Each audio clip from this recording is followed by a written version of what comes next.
말은 안 해도 우리 모두의 마음속에는 두려움이 조금씩 잠재하고 있습니다. 두려워하지 않는 사람은 없습니다. 다만 그것이 두려움이 밖으로 드러나는 사람이 있고 또 두렵지만은 속으로 그것을 숨기고 살 뿐이지 우리 모두에게는 두려움이 조금씩 다 있습니다. 성경에 그래서 사랑하라는 말씀보다도 두려워하지 말라는 말씀이 더 많습니다. 성경에 강조한 것이 사랑이지만은 사랑에 관한 단어보다는 두려워하지 말라 하는 단어가 365번이나 나올 정도로 두려워하지 말라고 한 것은 우리가 하나님이 이 명령을 하실 때는 우리 인간의 존재가 두려워할 수밖에 없는 연약한 존재라는 것을 아셨기 때문에 두려워하지 말라고 말씀하신 것 같습니다. 이제 오늘 우리는 두려움이 왜 좋지 않느냐 하면 사람이 자꾸 두려워하다 보면 삶의 질이 떨어지고 기쁨이 소실되기 때문에 그렇습니다. 두려움과 비슷한 것들이 뭐냐 하면 염려, 걱정, 근심, 두려움 이런 것들이 자꾸 우리 안에 내재해서 쌓이다 보면은 우리 삶의 평안함을 잃어버리고 기쁨을 잃어버리고 행복이 도난당하기 때문에 그런 것이지요. 우리는 아무 일이 일어나지 않았음에도 불구하고 염려하고 두려워하는 것이 오늘 현대인들의 모습입니다. 지나고 나면 아무 일이 없었어, 그죠? 우리 1년 동안 아무 일 없이 우리가 잘 지나왔는데 우리 모두는 두려움 속에서 그렇게 시달려야 하는 것이 우리들의 모습이잖아요. 여러분, 제가 오늘 본문으로 들어가면서 이스라엘 백성들은 지금 강대국인 이 바벨론의 포로로 끌려가서 살고 있습니다. 그러니까 강대국의 포로 생활하는 이들은 정말 그 하루하루의 신세가 얼마나 따분하고 희망이 없으며 속상하겠습니까? 상대방의 힘은 강하고 자기들은 힘이 없어서 포로로 끌려와서 살고 있으니까 그들의 그 허들의 일이나 힘든 일들을 하면서 그들이 시키는 일을 하면서 하루하루를 살면서 지내다 보니까 아무리 믿음 좋은 사람이라 할지라도 그 위축될 수밖에 없고 삶이 아주 어렵고 두렵게 느껴지는 그런 환경 속에서 오늘 하나님이 어떤 말씀을 주시는지 들어보겠습니다. 먼저 하나님께서 이 두려워하고 있는 이스라엘 백성들에게 무엇을 얘기하느냐 하면은 첫 번째 드리고 싶은 말씀은 하나님께서 이스라엘을 초라하게 시작했지만은 위대한 민족을 만들어 주신 것을 상기시키고 있습니다. 지금 너희들이 초라하지, 근데 너희들이 시작할 때는 더 초라한 존재였다, 이렇게 얘기하면서 과거를 돌아보게 하는데 누구를 예를 들어서 저들의 과거를 돌아보게 하느냐면 믿음의 조상 아브라함을 들어서 아브라함을 보아라, 이렇게 말씀하면서 이사야 51장 1절에 보니까 의를 따르며 여호와를 찾아 구하는 너희는 내게 들을지어다. 너희를 떠낸 반석과 너희를 퍼낸 우묵한 구덩이를 생각해 보라.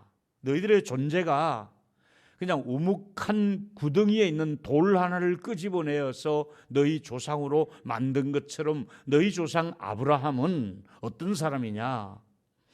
너희 조상 아브라함은 혼자 있을 때에 그냥 저 돌덩어리 하나처럼 혼자 있는 그 돌 하나를 끄집어냈다. 그리고 내가 아브라함을 너희 믿음의 조상으로 만들었다, 이렇게 하면서 그러면서 복을 주어서 장성하게 했다 하는 말씀을 2절에 하고 있지 않습니까?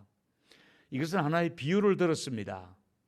너희들이 지금 두려워하고 있는데 너희들의 조상 아브라함은 저기 버려진 돌 같은 존재를 내가 끄집어내 가지고 믿음의 조상을 만들어서 너희 민족을 이렇게까지 창대하게 만들었다, 이렇게 말씀하는 겁니다.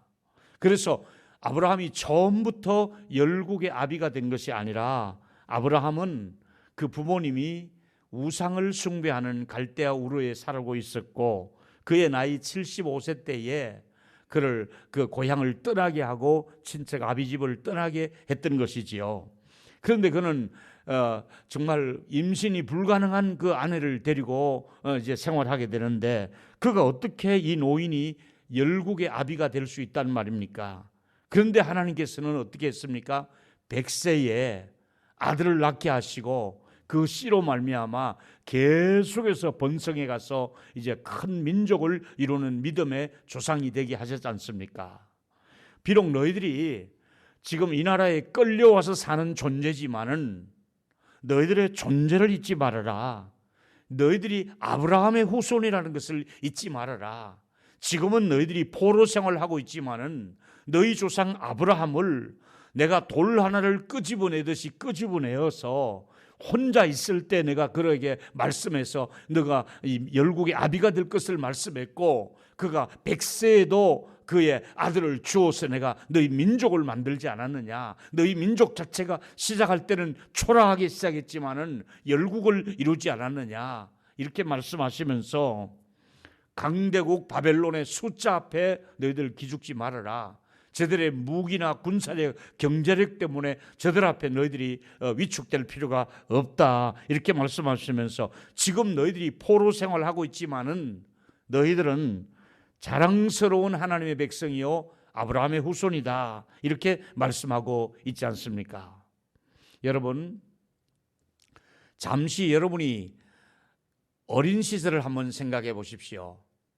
아주 믿음의 어린 시절을 한번 생각해 보십시오. 여러분들이야말로 보잘것없는 그런 사람인데 하나님께서 믿음으로 나를 불러내셔서 여러분이 믿음의 가문을 이루고 지금 여기까지 믿음 생활하시면서 지나고 있지 않습니까? 아브라함만 그런 것이 아니라 저와 여러분들이 시작은 초라했지만은 하나님께서 이와 같이 번성하게 해 주셨는데 너희들 왜 두려워하느냐? 너희들의 과거를 한번 생각해 보라. 아브라함을 혼자 있을 때 내가 불러서 열국의 아비가 되게 하신 것처럼 너희들이 지금은 포로 생활을 하고 있지만은 너희들의 존재가 그렇게 초라한 존재가 아니다고 말씀하고 있지 않습니까? 사랑하는 여러분, 지금은 비록 이들이 바벨론의 포로로 끌려와서 살고 있지만은 너희들이 그렇게 초라한 존재가 아니다. 너희들이 지금 끌려가지 않은 사람들은 농사를 지으면서 얼마 안 되는 그 버려진 땅에서 농사를 지으면서 힘들게 버티고 있지만은 대부분의 경작한 것이 얼마 되지 않고 또 얼마간 경작한다 한들 또 곡물을 다 빼앗기고 또 조공을 바쳐야 되고 이런 생활을 하고 있지만은 이럴 때에 하나님께서는 이스라엘 백성들에게 위로의 메시지를 보내고 있는 거예요. 자, 이 위로가 어떻게 나타나는지 3절에 이렇게 나타나고 있습니다. 나 여호와가 시온의 모든 황폐한 곳을 위로하며 하나님의 백성들이 살고 있는 모든 황폐한 곳을 위로하는데 어떻게 위로합니까? 버려진 사막을 에덴같이 할 것이다. 에덴 동산처럼 그렇게 복원을 시켜줄 것이다. 그리고 그 광야를 여호와의 동산처럼 해주실 것인데 거기에 기쁨이 있고 즐거움이 있고 감사하는 소리가 나올 수 있도록 완전한 복원을 허락해 주실 것을 위로의 메시지를 주고 있지 않습니까? 여러분, 오늘 하나님께서 우리에게 주시는 이 말씀의 내용이 무엇입니까? 하나님은 아프게 하다가도 싸매 주시는 하나님이시잖아요. 위로해 주시는 하나님이시라고요. 그래서 광야를 에덴 동산처럼 얼마든지 바꿀 수가 있는 하나님이시고요. 또 사막을 낙원으로 얼마든지 바꿀 수 있는 하나님이라고 말씀하며 거기다가 기쁨과 즐거움과 감사의 소리가 들려지게 할 것이라고 말씀하고 있습니다. 제가 오늘 이 말씀을 여러분에게 나누는 이유는 저와 여러분은 지금 이 코로나 상황 때문에 가정도 교회도 국가도 우리 모든 단체들이 힘들어하면서 지나고 있지만은 언젠가는 곧 또 이 시간이 지나가면 모든 것을 완벽하게 복원을 시켜주실 것이고 또 저 잘 되도록 즐거움의 소리, 감사의 소리가 들릴 수 있도록 우리의 환경을 하나님이 또 바꾸시도록 하나님이 지금은 아직도 이 지구촌 전체를 수리하고 있다고 생각하고 고장난 지구를 수리하고 있다고 생각하고 우리는 받아들여야 됩니다. 두 번째 얘기로는 말씀을 붙잡을 때 두려움을 이길 수가 있습니다. 여러분, 여러분이 두려울 때 어떻게 하고 있습니까? 여러분이 두려울 때 어떤 방법으로 두려움을 이기고 있습니까? 이사야 선지자는 말씀을 붙들라고 말씀하고 있습니다.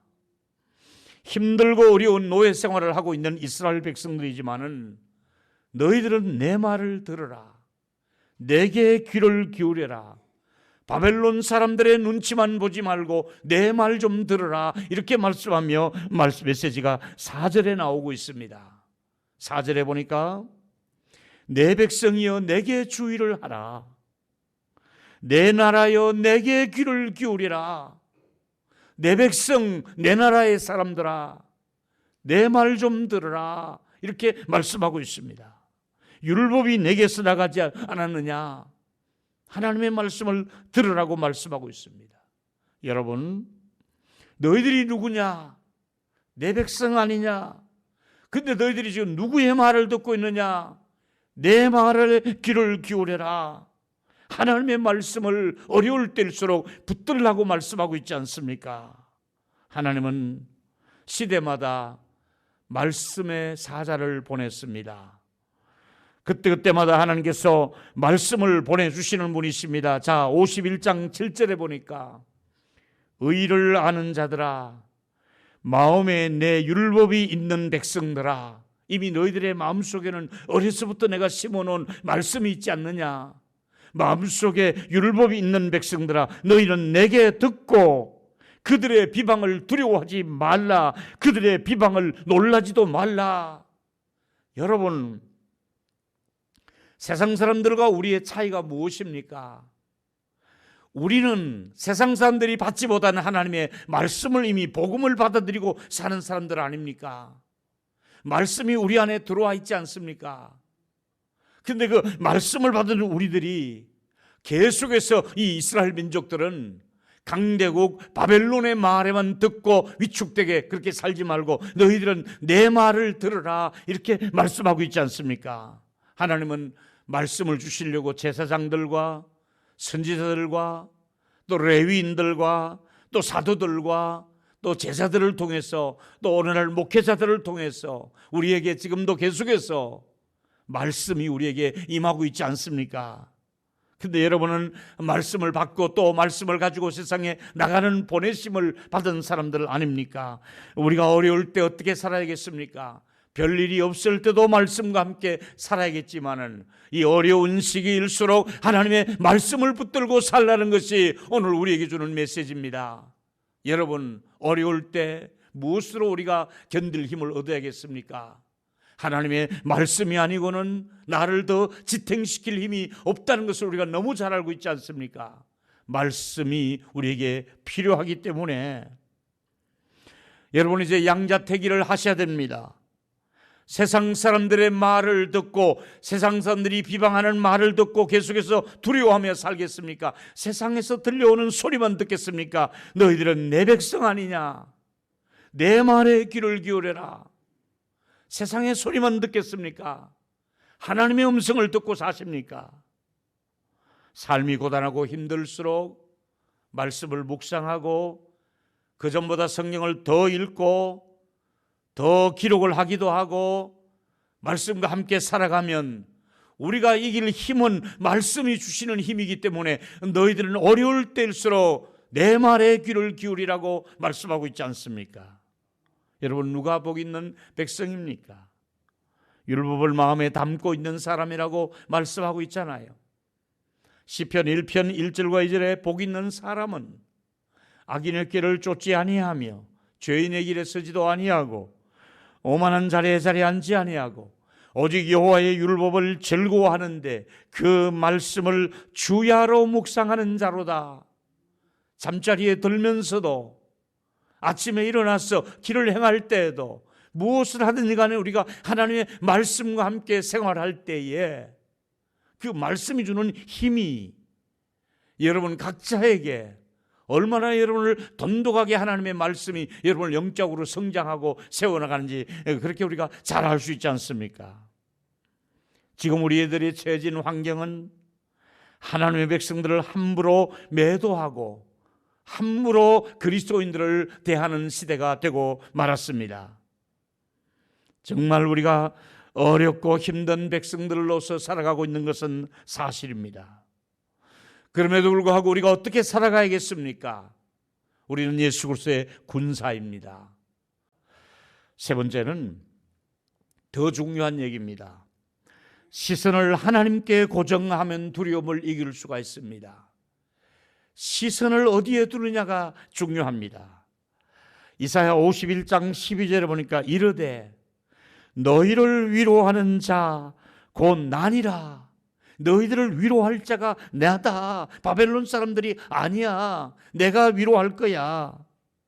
너는 어떠한 자에게 저 죽어가는 사람들을 그렇게 의지하느냐? 바벨론 사람들 결국 죽을 사람들 아니냐? 바벨론 사람들 풀처럼 말라버릴 것이다. 언젠가는 풀이 마르듯이, 들풀이 말라버리듯이 저 강대국 바벨론도 죽을 것이고 풀이 될 것이다. 여러분, 계속해서 우리를 향해서 하나님이 무슨 위로의 말씀을 주고 있습니까? 얘들아, 왜 바벨론 사람들 비방을 그렇게 두려워하느냐? 바벨론의 존재는 풀처럼 될 날이 올 것이다. 너희들은 내 말을 들어라. 내게 귀를 기울여라. 내가 있지 않느냐?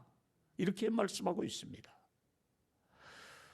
여러분, 우리는 지금 코로나라고 하는 이 팬데믹이 1년 이상을 진행하는 중에 하나님의 마음을 헤아려 보셨습니까? 코로나 중에 하나님의 음성이 여러분에게 들려집니까? 얘들아, 내가 있지 않느냐?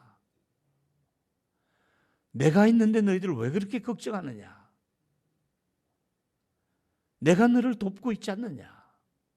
이렇게 말씀하고 있지 않습니까? 여러분, 하나님의 음성을 들을 수 있는 마음에 하나님의 음성이 들려올 겁니다. 어떤 소리입니까? 나만 보아라. 시선을 나에게 집중해라. 내가 너를 보고 있다. 내가 너를 지켜줄 것이다. 너 나를 봐라. 이렇게 말씀하고 있지 않습니까? 13절을 보실까요? 더 기가 막힌 말씀합니다. 51장 13절에 보니까 하늘을 펴고 땅의 기초를 정하고 너를 지은 여호와가 어찌 잊어버렸느냐? 여러분, 어찌하여 너는 하루 종일 두려워하느냐? 너 어쩌다가 하루 종일 그렇게 두려워하느냐? 하루 종일 그렇게 우울해하느냐? 네가 딛고 있는 땅은 누가 만들었느냐? 너를 지으신 자가 누구냐? 너를 여기까지 살아오도록 인도하신 분이 누구냐? 너 왜 그렇게 두려워하느냐? 너 왜 그렇게 못난 모습을 가지고 있느냐? 바벨론을 보지 말고 바벨론보다 더 능력 있으신 하나님을 바라보라는 얘기입니다. 여러분, 땅에 기초를 놓을 때 너 어디 있었느냐? 네가 딛고 있는 땅은 누가 만들었느냐? 왜 너는 하나님의 위대함을 모르느냐? 왜 너는 믿음이 그렇게 약해져 있느냐? 하나님을 바라보라는 겁니다. 시선을 하나님께 집중하라는 얘기입니다. 우리는 하나님께 시선을 돌리고 세상을 바라보는 순간에 베드로가 주여 나도 한번 걷게 해주십시오. 오라. 물리를 저벅저벅 걸어가던 베드로가 주님을 바라보다가 갑자기 파도를 바라보다가 푹 빠져버리고 말았습니다. 지금 우리가 누구를 바라봐야 될 때입니까? 지금 우리의 시선을 누구에게 고정해야 될 때입니까? 파도를 볼 때가 아니라 지금은 주님을 바라보고 가야 될 때가 지금인 것 같습니다. 마귀는 아주 교활합니다. 얼마나 교활한지 어떻게 해야 교회 문을 닫을 것인가? 방역을 통해서 교회 문을 닫도록 유도했습니다. 어떻게 해야 교인들이 믿음에서 떨어질 것인가? 믿음에서 멀어지게 하려고, 믿음을 소진시키려고 온갖 방법을 다 하는 중에 예배를 방해하기 시작했습니다. 예배드리지 말아라. 예배를 안 드는 이후로 우리의 믿음이 얼마나 감소되고 얼마나 힘을 정말 기도를 못하게 하잖아요. 예배당 문을 닫아라. 예배를 드리지 말아라. 기도하지 말아라. 셀 모임도 하지 말아라. 개인 기도도 하지 말아라. 성경 필사도 하지 말아라. 아무것도 못하도록 마귀는 계속해서 우리를 공격해 올 때에 제가 1년 내내 여러분 앞에서 가슴앓이를 하며 힘들게 여러분에게 제가 피를 토하는 심정으로 여러분에게 드리는 얘기가 이겁니다. 어쩌다가 하나님의 이름이 이렇게 땅에 떨어지게 만드는가? 하나님의 이름이 매도되고 있다는 것, 하나님의 교회가 이방인들에게 짓밟히고 있다는 것, 하나님의 백성들이 무시를 당하고 있다는 이 자체가 너무너무 1년 내내 저의 마음을 아프게 합니다. 여러분, 세상 사람들은 하나님과 교회에 대해서 마구 계속해서 언론은 안 좋은 쪽으로만 1년 내내 지금 내보내고 있지 않습니까? 우리는 이럴 때일수록 우리의 정체성, 나는 전능하신 하나님의 아들, 딸이다. 나는 하나님을 바라보고 살아가야 될 사람이다. 하나님께 시선을 집중하면서 우리를 다시 한 번 더 정신 차리게 하고 깨어나야 될 것을 말씀하고 있지 않습니까? 물론 우리는 코로나 바이러스 때문에 많은 것을 잃어버렸습니다. 그러나 여러분, 코로나 팬데믹이 심했지만은 하나님의 능력은 중단되지 않았습니다. 결코 하나님은 우리를 포기하지 않았습니다. 결코 하나님은 정말로 놀랍고 두려워 떨고 살고 있는 저희들에게 하나님은 뭐라고 말씀하고 있습니까? 여전히 나는 일하고 있다. 두려움을 이기는 승리자로 살아갑시다. 첫째로, 이스라엘은 시작은 초라하지만 위대한 민족으로 만드신 하나님을 바라보라는 말씀이고, 두 번째, 우리도 지금 두려울 때마다 말씀을 붙들고 나아갈 때에 두려움을 이길 수 있는 힘이 말씀 안에 있다는 것을 기억하시고, 세 번째, 우리 시선을 하나님께 고정해야 됩니다. 세상 소리에만 귀를 기울이지 마시고 하나님이 내게 뭘 요구하신가, 하나님의 음성에 귀를 기울이며 믿음의 승리자가 되시기를 바라겠습니다.